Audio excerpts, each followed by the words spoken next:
আসসালামু আলাইকুম প্রিয় দর্শক, তুফাইল আহমেদ মারা গেছেন একদিন হলো এবং ওনার মৃত্যুকে কেন্দ্র করে ওনার মৃত্যুর পরে যা যা ঘটনা ঘটছে এগুলো আমি সবিস্ময়ে খেয়াল করছি এবং আমার মাঝে মাঝে মনে হচ্ছে আমাদের সমাজটা আসলে কোন দিকে যাচ্ছে। সোশ্যাল মিডিয়ায় আমি যে সমস্ত রিয়াকশন দেখেছি, যখন আমার মৃত্যুর সংবাদটা কোনো পত্রিকায় প্রকাশিত হয়েছে, সেই পত্রিকার যে ফেসবুক পেজ, সেই পেজে নানা ধরনের রিয়াকশন এবং কিছু রিয়াকশন ছিল মানে এতটাই আপত্তিকর রিয়াকশন। একটা মানুষ মারা যাওয়ার পর এই ধরনের রিয়াকশন যে দেওয়া যায় এবং যারা রিয়াকশনগুলি দিচ্ছেন তাদের ফেসবুক ঘেটে আমি দেখি তারা সবাই এক একজন মানে আপনার বেশ হাদিসের কথা বলছেন অন্যান্য পোস্টে, তারা আগের বিভিন্ন পোস্টে ইসলামের কথা বলছেন, মানবিকতার কথা বলছেন, তাদের লেবাস দাড়ি টুপি এগুলো দেখে মনে হয় তারা খুবই ধার্মিক লোক। কিন্তু আমি বুঝতে পারলাম না যে একজন মুসলমান মারা যাওয়ার পর তারা এ ধরনের মন্তব্য কি করে করতে পারলেন। হয়তো ওনারা বলবেন তোফায়েল আহমেদ মুসলমানই না, কিন্তু আমি আবার এটাও বুঝি না একজন লোক যদি সে নিজে থেকে নিজেকে অমুসলিম দাবি না করে তাহলে আরেকজন লোক কি তাকে মুসলমান নয় এটা বলতে পারে? এটা বলার এখতিয়ার কি আল্লাহ কাউকে দিয়েছেন? এবং যে সমস্ত অশ্লীল কথাবার্তা মানে বিশ্বাস করেন আমার মানে আমি ভাবতে আমার বিশ্বাস হচ্ছিল না যে আমাদের দেশের নাগরিকদের মধ্যে এত সংকীর্ণতা, এত নীচতা কিভাবে থাকতে পারে। কতগুলো ঘটনা ঘটেছে। প্রথম জানাজাটা হয়েছে ধানমন্ডির তাকওয়া মসজিদের এখানে আবার দেখেছি যে উনি মারা যাওয়ার পর ওখানে আবার কেউ কেউ জয় বাংলা স্লোগান দিয়েছেন। দিতে পারেন এই কারণে আমি মনে করি যেটা তোফায়েল আহমেদের রাজনীতিটা কি ছিল, তোফায়েল আহমেদের রাজনীতি কিন্তু ছিল জয় বাংলারই রাজনীতি। আর তাছাড়া জয় বাংলাতে কোনো নিষিদ্ধ স্লোগান নয়। জয় বাংলা কি এমন স্লোগান যা দিলে আপনার ওজন নষ্ট হয়ে যাবে? যদি কেউ জয় বাংলা বলেন তো তাতে ক্ষিপ্ত হওয়ার কি আছে, তাতে রাগান্বিত হওয়ার কি আছে? আপনি আপনার দলের স্লোগানটা দেন। তারা একটা স্লোগান দিচ্ছে, এই স্লোগানটা আওয়ামী লীগের স্লোগান। এটাও তো আওয়ামী লীগ যদি দাবি করে, এই দাবিটা তো আমি অন্যায় মনে করব। আমাদের মুক্তিযুদ্ধের সময় তো এই স্লোগান দিয়ে মুক্তিযুদ্ধ হয়েছিল। ওগুলো তো আওয়ামী লীগের লোক ছাড়া আরো অনেক দলের লোক ছিল, অনেক নির্দলীয় লোকও ছিল, তারাও কি স্লোগানটা দেয়নি? দিয়েছে। এটা কি বাংলা নয়? আপনি যে ভাষাটা বলি, আমরা কি পূর্ব বাংলার ভাষায় কথা বলি নাকি বাংলা ভাষায় কথা বলি?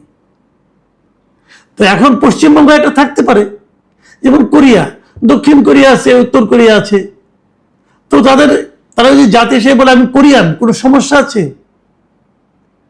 তো এটা নিয়ে আপনি এত উত্তেজিত হচ্ছেন কেন? হচ্ছেন এই কারণে এই স্লোগানটা ছিল আমাদের মুক্তিযুদ্ধের স্লোগান। এই স্লোগানের মাধ্যমেই দেশের একদম সাধারণ মানুষের হাতে এই স্লোগানের মাধ্যমে তারা জোর পেয়েছে, যে বল পেয়েছে, যে উদ্দীপনা পেয়েছে, তার মাধ্যমে পাকিস্তানি বাহিনীকে তারা পরাজিত করতে পেরেছে। এবং এই পাকিস্তানি বাহিনীর পরাজয়কে, এই পরাজয়ের কারণে যাদের মনে হৃদয়ে বেদনা তৈরি হয়েছে তারা এই স্লোগান দেখলে ক্ষিপ্ত হতে পারেন। আজকে জিয়াউর রহমানের কথা আমি বলি, বিএনপি প্রতিষ্ঠাতা নিজেও কি জয় বাংলা স্লোগান কখনো দেননি? ওনাকে কি গান পয়েন্টের স্লোগানটা দেওয়ানো হয়েছিল? উনি নিজে থেকে দিয়েছেন। তো তার দলের লোকই বা এতে ক্ষিপ্ত হয় কেন? এটা কোনো দলীয় স্লোগান নয়, আপনাদের এভাবে ভাবতে হবে। তোফায়েল আহমেদের অবদানটা কি ছিল? আমরা 69-এর গণ অভ্যুত্থানের কথা জানি। 69-এর গণ অভ্যুত্থানটা এমন ছিল যে সেই অভ্যুত্থানের কারণে কিন্তু আগরতলা মামলায় যে বঙ্গবন্ধু শেখ মুজিবুর রহমানকে গ্রেপ্তার করা হয়েছিল, তার জন্য ফাঁসির আয়োজন করা হয়েছিল, সেখান থেকে আইয়ুব সরকার তাকে মুক্তি দিতে বাধ্য হয়। এবং অনেকে এই কথাও বলে থাকেন 69-এর সে গণ অভ্যুত্থানটাই ছিল আমাদের স্বাধীনতার মানে সূতিকাগার বলতে পারেন আপনি। সেখান থেকে আমাদের স্বাধীনতার বীজটা বপন করা হয়েছিল। এই হয়তো অনেকে আরো আগের কথা বলবেন, আগে এসে 52 ভাষা আন্দোলনের কথা বলবেন, তবে যুক্তফ্রন্টের নির্বাচনের কথা বলবেন, কিন্তু প্রথম স্বাধীনতার কথাটা, প্রথম বাংলার স্বাধিকারের কথাটা, জয় বাংলা কথাটা, এটা কিন্তু 69-এ প্রথম উচ্চারিত হয়েছিল। এবং সেই পুরো আন্দোলনের শীর্ষস্থানে ছিলেন এই তোফায়েল আহমেদ। তোফায়েল আহমেদকে তার ইতিহাসে তার যা কর্ম, তাকে দিতে হবে। তারপরে উনি বঙ্গবন্ধুর সঙ্গে ছিলেন, বঙ্গবন্ধু রাজনৈতিক সচিব ছিলেন, বঙ্গবন্ধুর যে সমস্ত সিদ্ধান্ত, রাজনৈতিক সিদ্ধান্ত সেগুলি বাস্তবায়ন করেছেন। তারপরে তাকে নিয়ে অনেক বিতর্ক হয়েছে, আমি কোনোটাই অস্বীকার করছি না। কিন্তু তারপরেও আমাদের সৃষ্টির সময় যে মূল ভূমিকাটা পালন করার ক্ষেত্রে ওনার একটা ভূমিকা ছিল। সেই ভূমিকার জন্য তুমি সম্মান পেতে পারেন, কিন্তু তারও চেয়ে বড় কথা আমার, উনি সম্মান পাবেন কি পাবেন না, ওনার রাজনৈতিক অতীত ভালো ছিল কি মন্দ ছিল, সেগুলো ওনার মৃত্যুর পর কেন বিচার করা হচ্ছে? উনি তো দীর্ঘদিন জীবিত ছিলেন। কই গত 1.5 বছর, গত 2 বছর কেউ তো দেখিনি তো এগুলো নিয়ে এত হইচই করতে। একজন লোক যখন মারা গিয়েছেন, যখন তার মৃত্যু হয়েছে, তখন তাকে নিয়ে এই ক্ষোভ কেন? উনি তো আর আপনাকে ক্ষতি করতে আসবেন না ভাই, উনি তো চলে গেছেন।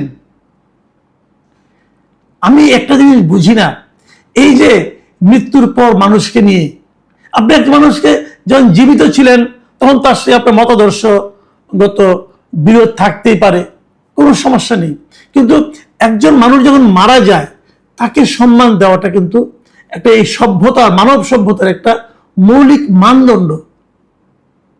এই মানদণ্ড যখন আপনি লঙ্ঘন করেন তখন আপনার মনুষ্যত্ব নিয়ে কিন্তু প্রশ্ন ওঠে। যে মানুষটা নিজে আপনার তার পক্ষ, আপনি তাকে বিরুদ্ধে যা যা বলছেন, তার বিরুদ্ধে তার একটা বক্তব্য থাকতে পারে, সেই বক্তব্য দেওয়ার মতো অবস্থায় কি তিনি আছেন? তিনি তো মারা গেছেন। তো আপনি এমন একজন লোককে নিয়ে কথা বলছেন, এমন একজন লোককে নিয়ে এমন সব কথা বলছেন যেসব কথা জবাব দেওয়ার অবস্থায় নেই, তাহলে বলবেন কেন? তার বিচার করার দায়িত্ব, মৃত মানুষের বিচারের দায়িত্ব আপনার না। জীবিত মানুষ থাকতে তার বিচার করতেন, তার বিরুদ্ধে মামলা করতেন।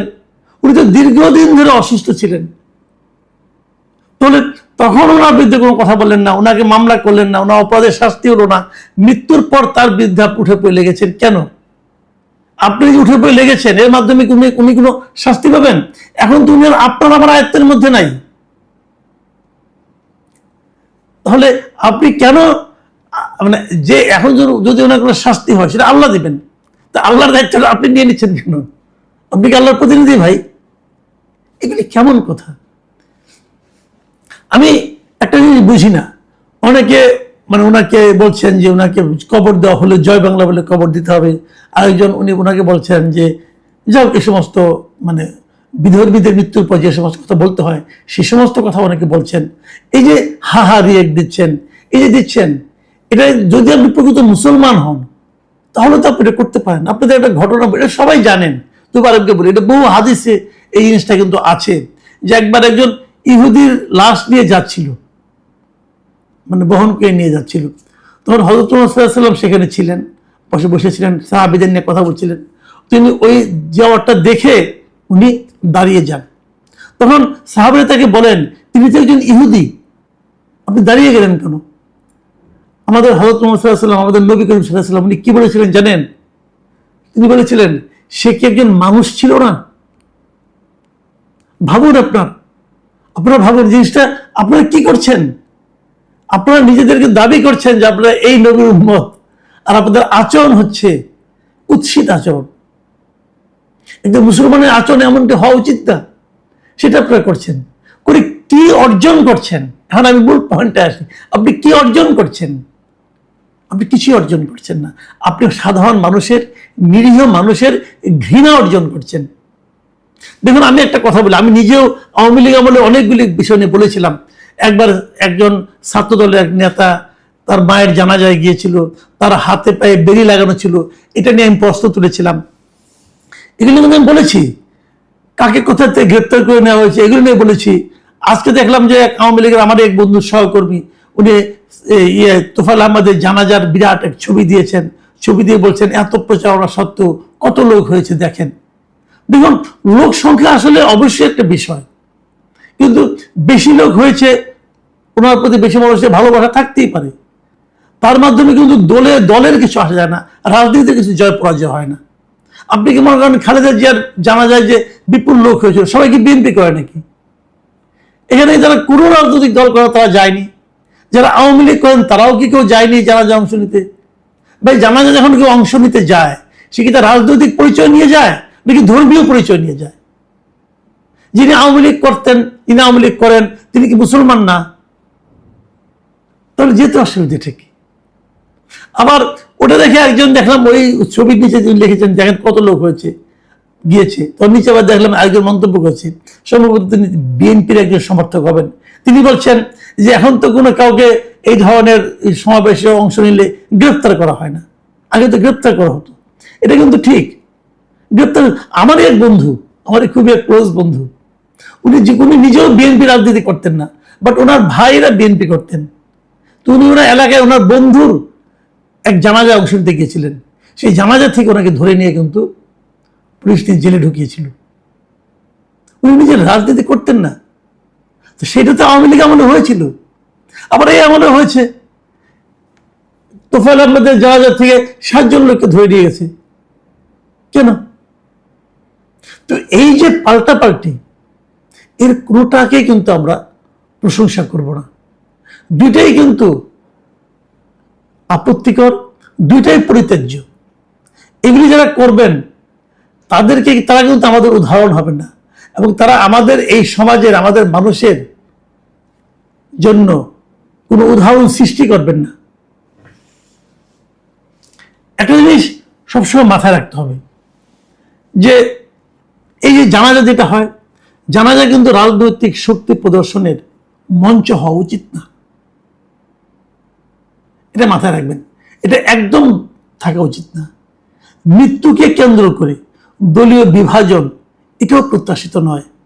আমার কিন্তু মনে আছে, স্পষ্ট মনে আছে, যে সাদেক হোসেন খোকা বিএনপি নেতা যখন মারা গেলেন, আমেরিকায় মারা গিয়েছিলেন, ওনার লাশ কিন্তু এদেশে আনা হয়েছিল, এবং ওনার যে জানাজা, সেই জানাজা কিন্তু তোফায়েল আহমেদ অংশ নিয়েছিলেন।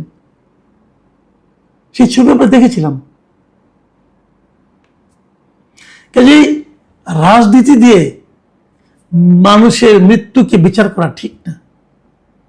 আমি কয়েকদিন আগে একজন সোশ্যাল মিডিয়ার এক ভদ্র একটা মেয়েকে, যে কায়সার হামিদের কন্যাকে নিয়ে কথা বলেছিলাম, তাকে নিয়ে যে হাহারিগুলি পড়েছিল, যারা তাকে নিয়ে ব্যঙ্গ বিদ্রুপ করেছিল, সম্ভবত তারা আওয়ামী মতাদর্শের লোক হবেন। আমি কিন্তু তখনও এই সমালোচনাটাই করেছি। সেটা যদি অন্যায় হয়ে থাকে, তাহলে তোফায়েল আহমেদের মৃত্যু যারা হাহারি এক দিচ্ছেন অথবা ব্যঙ্গ বিদ্রুপ করছেন, এটা তো আরো মহা অন্যায়। কেন করছেন আপনারা এগুলো? প্রিয় দর্শক, আমরা পৃথিবীর বুকে একটা সভ্য জাতি হিসাবে পরিচয় দিতে চাই। যারা না চান তারা অসভ্যই থাকুন, কোনো আপত্তি নাই, তারা অসভ্যই থাকুন, কিন্তু তাদের সংখ্যা যাতে নাকি বেশি না হয়ে যায়, তারা যাতে নাকি সমাজে প্রভাব বিস্তার করতে না পারে, সে ব্যাপারে কিন্তু আমাদের সতর্ক থাকতে হবে।